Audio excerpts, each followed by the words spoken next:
नमस्कार, news blast में आप सभी का बहुत स्वागत है और आपके साथ मैं हूं दीपा बाफिला। चलिए खबरों की तरफ आगे बढ़ते हैं। रेलवे के कोविड आइसोलेशन कोचों का नहीं हो पा रहा इस्तेमाल, ये महत्वपूर्ण खबर है। रेलवे के कोविड आइसोलेशन कोचों का इस्तेमाल नहीं हो पा रहा है। राज्य सरकार ने अभी तक रेलवे से नहीं मांगे कोच और साथ ही कोरोना मरीजों के उपचार के लिए रेलवे ने तैयार किए हैं। पूरे उत्तर पश्चिम रेलवे में बनाए गए थे 366 कोच, इनमें से 202 कोच अभी भी उपयोग के लिए पूरी तरह से तैयार हैं। जयपुर के 22 गोदाम और गोविंदगढ़ में खड़े हैं 41 कोच, जोधपुर में 33, बीकानेर में 39 और अजमेर में 83 कोच तैयार हैं। चिकित्सा विभाग की टीम ने इनमें drainage system, man power placement जैसे कई मुद्दों पर कमियां बताई थी। इसके बाद से इन कोचों का नहीं हो सका एक भी बार उपयोग और लगातार इंतजार भी किया जा रहा है कि आखिर कब इस्तेमाल में इनको लिया जाएगा। बड़ी खबर है, रेलवे के कोविड आइसोलेशन कोचों का अभी तक इस्तेमाल नहीं हो पा रहा। राज्य सरकार ने अभी तक रेलवे से कोच नहीं मांगे। कोरोना मरीजों के उपचार के लिए रेलवे ने तैयार किए हैं। पूरे उत्तर पश्चिम रेलवे में 266 कोच बनाए गए थे, इनमें से 202 कोच अभी भी उपयोग के लिए पूरी तरह से तैयार हैं। और जयपुर के 22 गोदाम, गोविंदगढ़ में 41 कोच खड़े हैं, जोधपुर में 33 है, बीकानेर में 39 और अजमेर में 83 कोच बनकर तैयार हैं। अब इंतजार है कि कब इनको इस्तेमाल में लिया जाता है। चिकित्सा विभाग की टीम ने ड्रेनेज सिस्टम और मैन पावर प्लेसमेंट की कमियां इसमें बताई थी, तमाम खामियां बताई गई थी, जिनको पूरा कर लिया भी गया। इसके बाद से इन कोचों का इस्तेमाल नहीं हो पाया है एक भी बार। हालांकि जब जरूरत के हिसाब से इनको इस्तेमाल में लिया जाएगा उसका इंतजार भी किया जा रहा है। तैयारी पूरी कर ली गई है।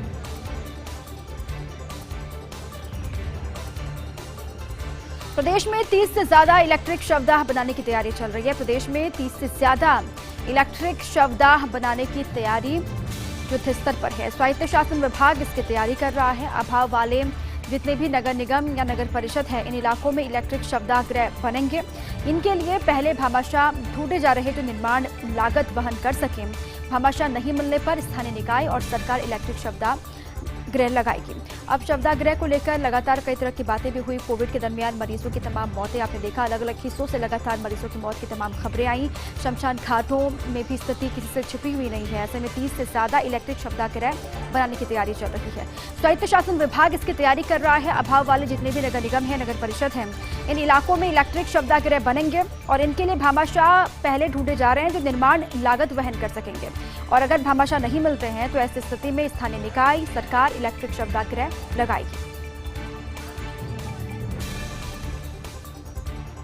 सीता माता वन्यजीव अभयारण्य में होगी गणना, 26 मई को होगी वन्यजीवों की गणना। सीता माता वन्यजीव अभयारण्य में गणना होगी, 26 मई से गणना होनी है। 26 मई को सुबह 8 बजे से 27 मई सुबह 8 बजे तक वन्यजीवों की गणना होगी और गणना के लिए 34 वाटर हॉल किए गए हैं तैयार। वन्यजीवों की गणना में भाग लेने वालों का टीकाकरण होना अति आवश्यक है। जो भी इसमें शामिल होंगे उन सभी को वैक्सीनेट होना होगा और वन्यजीव प्रेमी गणना में भाग लेना चाहे तो उसका RT-PCR नेगेटिव होना अनिवार्य है। वन्यजीव गणना में 72 घंटे पूर्व का होना चाहिए RT-PCR नेगेटिव। और रेंज वन्यजीव धरियावद के अंतर्गत 34 वाटर हॉल पर की जाएगी वन्यजीवों की गणना। और रेंजर मनोज कुमार औदित्य ने ये जानकारी दी है। गणना को लेकर जो भी गणना में शामिल होंगे उन सभी को रिपोर्ट दिखानी होगी। नेगेटिव रिपोर्ट उनकी होनी बहुत जरूरी है। सीता माता वन्यजीव अभयारण्य में गणना होनी है 26 मई से। 26 मई सुबह 8 बजे से शुरुआत होगी, 27 मई को सुबह 8 बजे तक गणना चलेगी। और साथ ही गणना के लिए 34 वाटर हॉल तैयार किए गए हैं और गणना में भाग लेने वालों का टीकाकरण होना अति आवश्यक है। और वन्यजीव प्रेमी गणना में भाग लेना चाहे तो उनको भी अपनी RT-PCR नेगेटिव की रिपोर्ट दिखानी होगी, जो कि अनिवार्य है। और वन्यजीव गणना में 72 घंटे पूर्व का होना चाहिए RT-PCR नेगेटिव रिपोर्ट। और रेंज वन्यजीव धरियावद के अंतर्गत 34 वाटर हॉल पर वन्यजीवों की गणना की जाएगी, जिसको लेकर तैयारी लगातार जारी है। नेजल स्प्रे होगी कोरोना की जादुई रामबाण दवा। जी हां, अब कोविड को हराएगी 4 बूंद जिंदगी की। इसको लेकर एक उम्मीद जगी है लोगों में कि नेजल स्प्रे कोरोना की जादुई रामबाण दवा साबित हो सकती है। अब कोविड को हराएगी 4 बूंद जिंदगी की। हम क्यों कह रहे, पूरी खबर आप समझिए। वैक्सीन लगाने के बजाय नाक में डालने होंगे 2-2 बूंद। अब ये खबर है कि वैक्सीन अगर नहीं लगाना चाहते हैं तो भी नाक में स्प्रे करके 2-2 बूंद डाल के आप सुरक्षित रह सकते हैं। कोवैक्सीन बनाने वाली भारतीय कंपनी भारत बायोटेक परीक्षण कर रही है।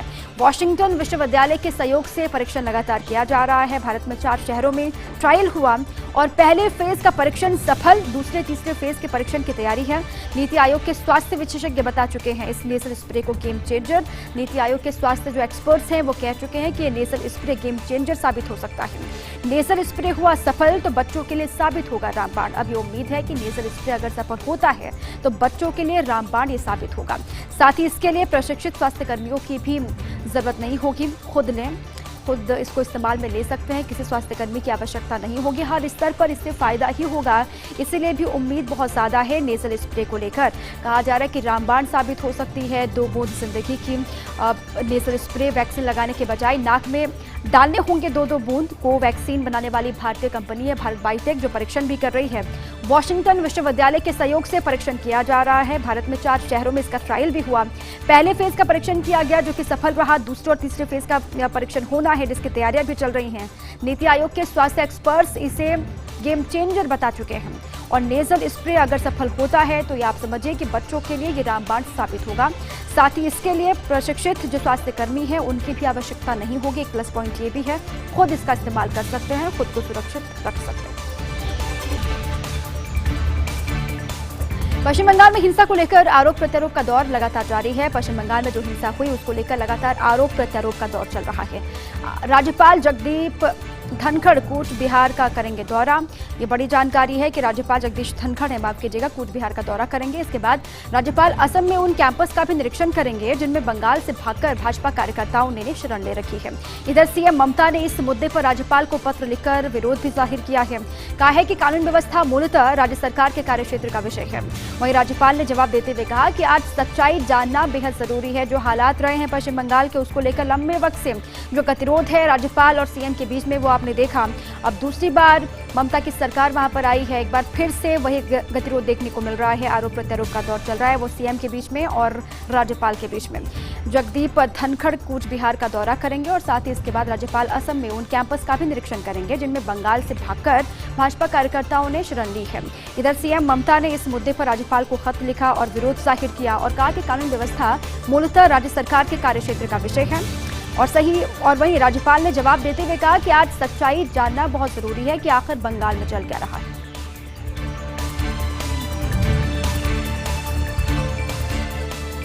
पॉजिटिविटी अनलिमिटेड प्रोग्राम नहीं चल रहा परवान। भारत की विश्व गुरु छवि बरकरार रखने के लिए प्रोग्राम था।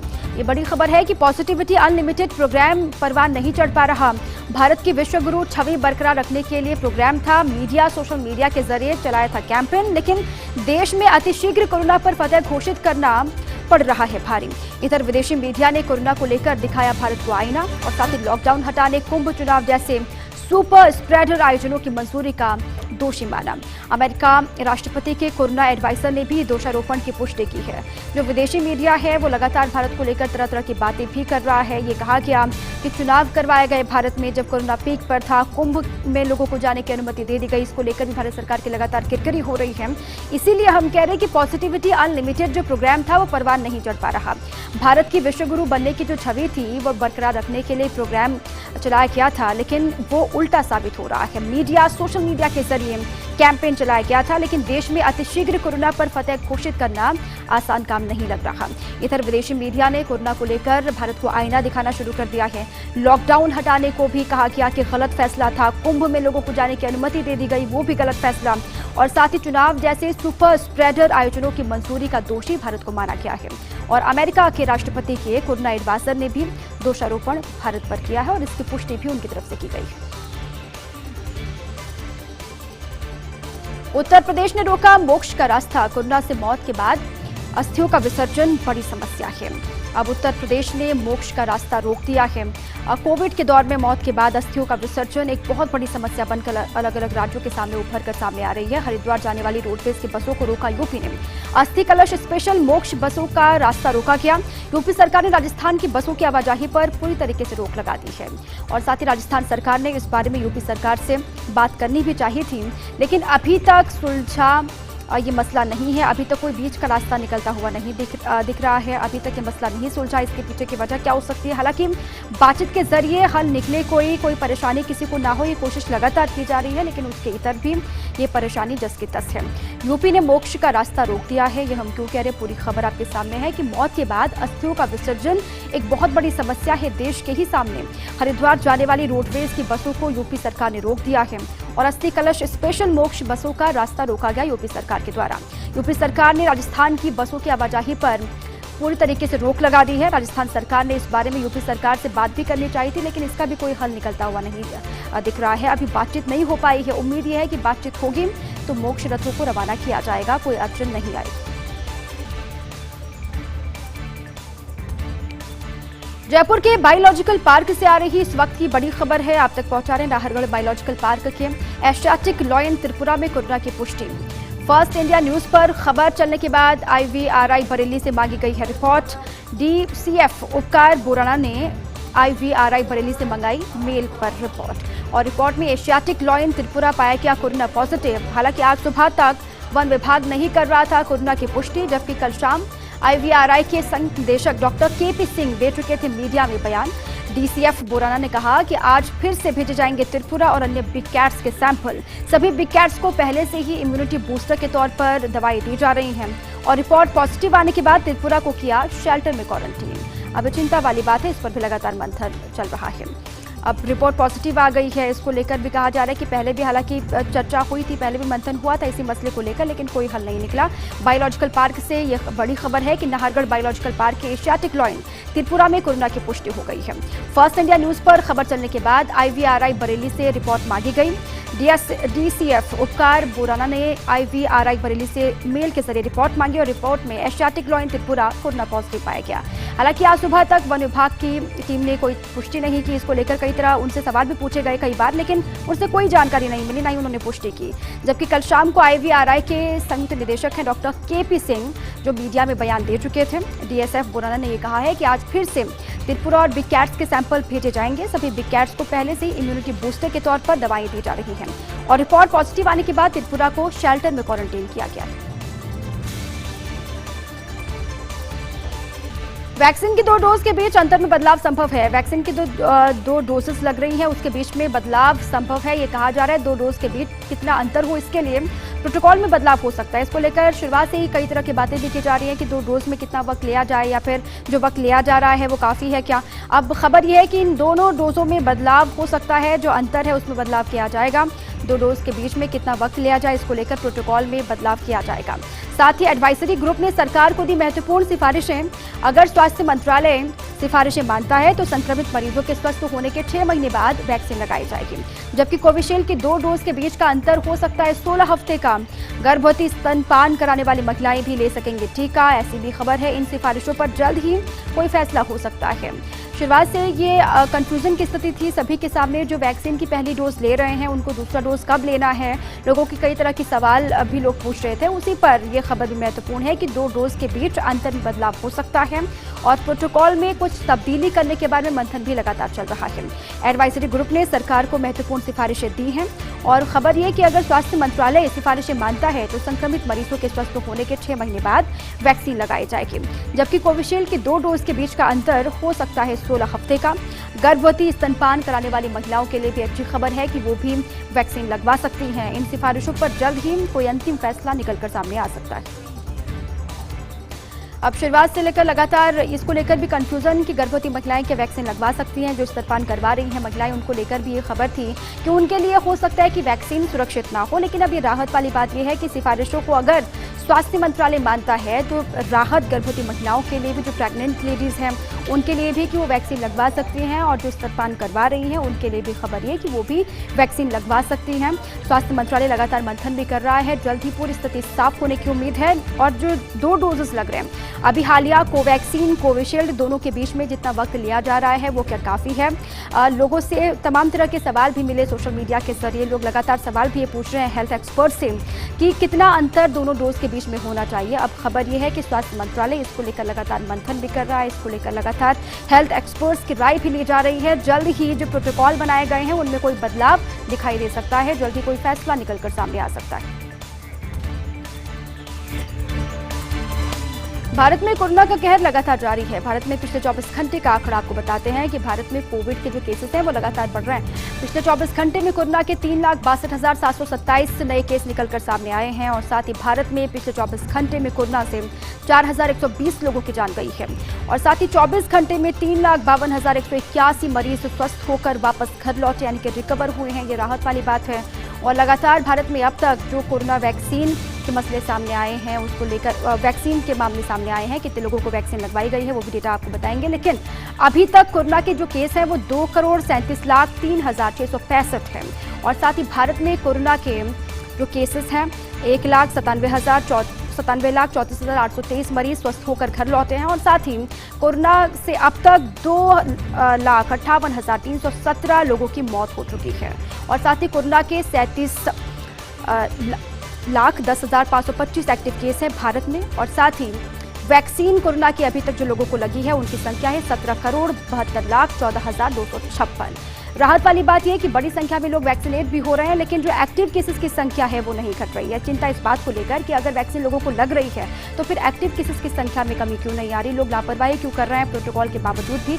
इसलिए जो 24 घंटे का आंकड़ा भी है वो डराने वाला है, जो लगातार केसेस बढ़ रहे हैं वो भी डराने वाले हैं। अलग अलग राज्य ऐसे वो महाराष्ट्र हो, गुजरात, दिल्ली, कर्नाटक, जहाँ से केसेस लगातार बढ़ रहे हैं और इसीलिए वजह भी ये है कि 24 घंटे में जो आंकड़े आ रहे हैं वो घटने के बजाय लाखों की तादाद में लगातार बढ़ते ही जा रहे हैं। कोरोना काल में सक्रिय वैभव गहलोत। कोरोना से निपटने के लिए हर कोई कर रहा प्रयास। कोरोना काल में वैभव गहलोत लगातार सक्रिय हैं और कोरोना से निपटने के लिए हर कोई अपने स्तर पर जतन भी कर रहा है, प्रयास भी कर रहा है। सरकार से लेकर प्रशासनिक और चिकित्सा विभाग की अपनी कोशिश है। भामाशाह और समाज सेवी अपने स्तर पर लगातार कोशिश भी कर रहे हैं। जो भामाशाह हैं, जो समाज सेवी हैं, वो भी लगातार अपने स्तर पर कोशिश कर रहे हैं कि कोविड की इस जंग को कैसे जीता जाए और सरकार के साथ किस तरीके से आगे बढ़ना है, इसको लेकर भी लगातार कई भामाशाह आगे निकल कर आए। एआईसीसी के मेंबर वैभव गहलोत पिछले साल से लगातार सक्रिय हैं। जोधपुर को विभिन्न सुविधाएं दिलवाने में उन्होंने अहम भूमिका निभाई है।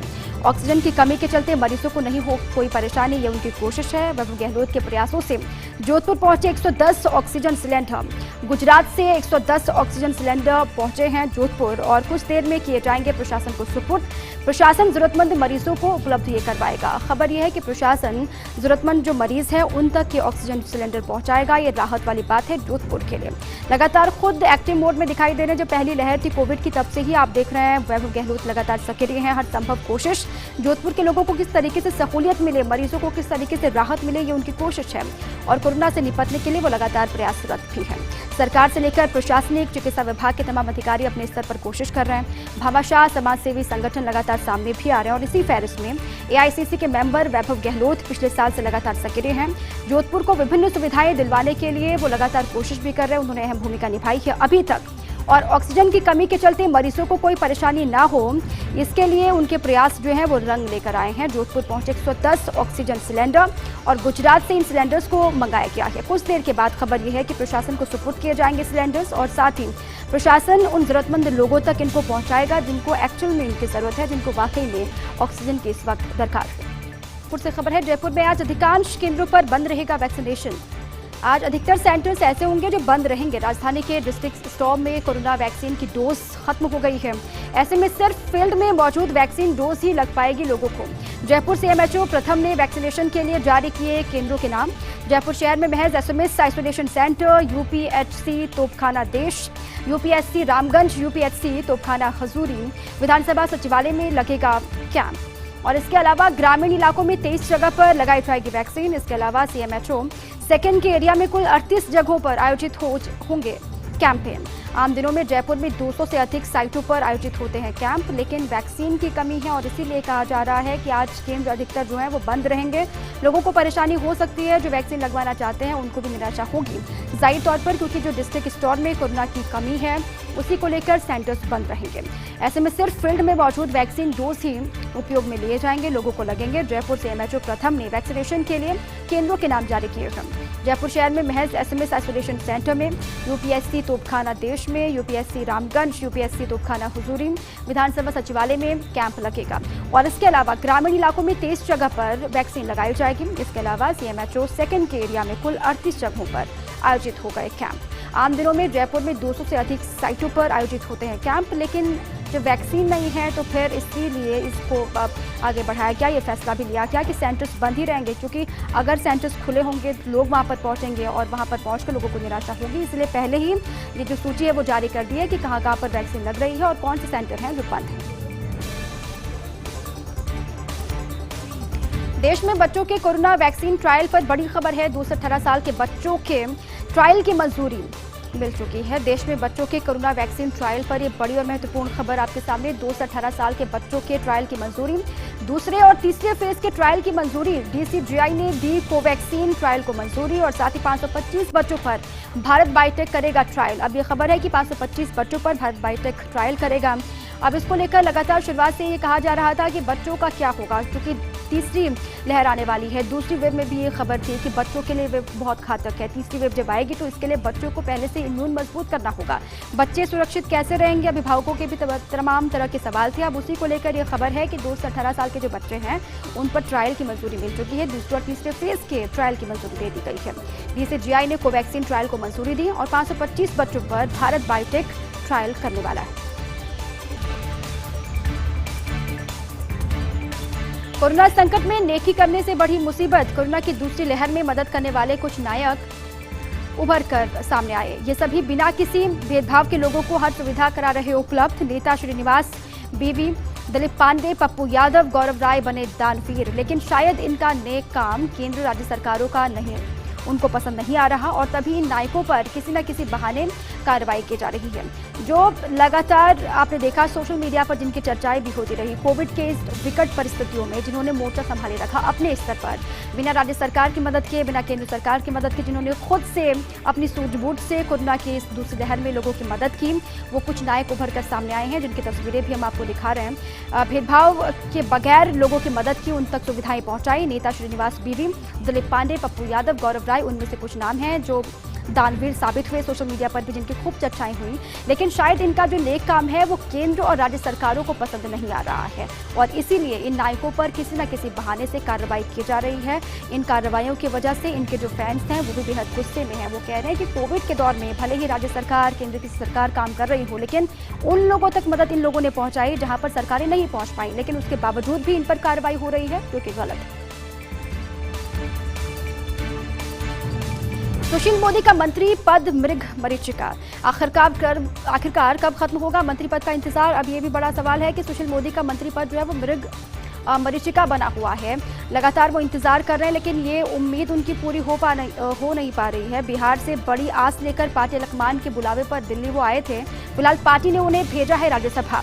समय समय पर ट्वीट के जरिए पार्टी लखमान को खुश करने में वो लगे रहते हैं, लेकिन अधूरे ज्ञान के कारण उनके ट्वीट बन जाते हैं विवाद की वजह। अब जो ट्वीट वो करते हैं उन्हीं की वजह से उनको ट्रोल भी कई बार होना पड़ता है।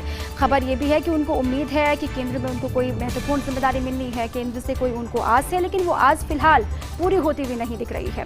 सुशील मोदी का मंत्री पद मृग मरीचिका बना हुआ है। आखिरकार कब खत्म होगा मंत्री पद का इंतजार, उनका लंबे वक्त से वो इंतजार कर रहे हैं। बिहार से बड़ी उम्मीद के साथ वो पार्टी लखमान के बुलावे पर दिल्ली तो आए थे, लेकिन फिलहाल पार्टी ने उन्हें राज्यसभा भेजा है। समय समय पर वो ट्वीट करते रहते हैं और ट्वीट के जरिए लखमान को खुश करने में लगे रहते हैं, लेकिन उसका भी फायदा उनको होता हुआ नहीं दिख रहा।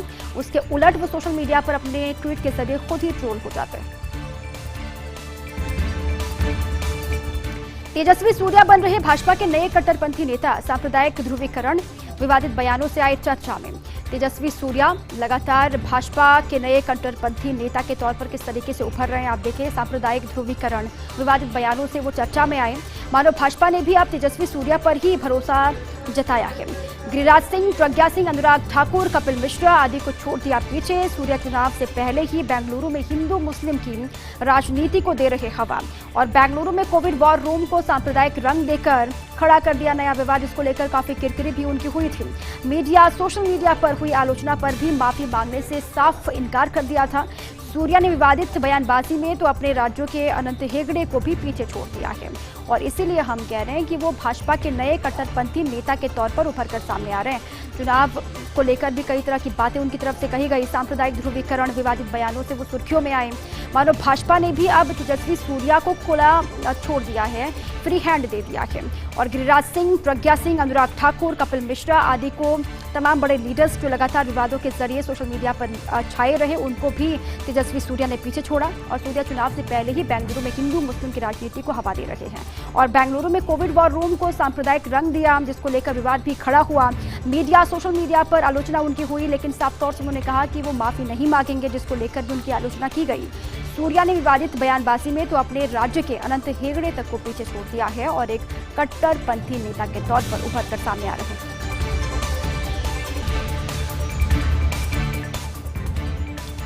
नई वैक्सीन नीति से राज्यों में बढ़ रहा टकराव। नई वैक्सीन नीति से राज्यों से किस तरीके से टकराव बढ़ रहा है, ये चिंता की बात है।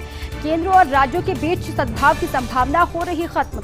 वैक्सीन नीति को लेकर जो टकराव की स्थिति है अलग अलग राज्य सरकारों की केंद्र सरकार से, वो अच्छे संकेत नहीं है।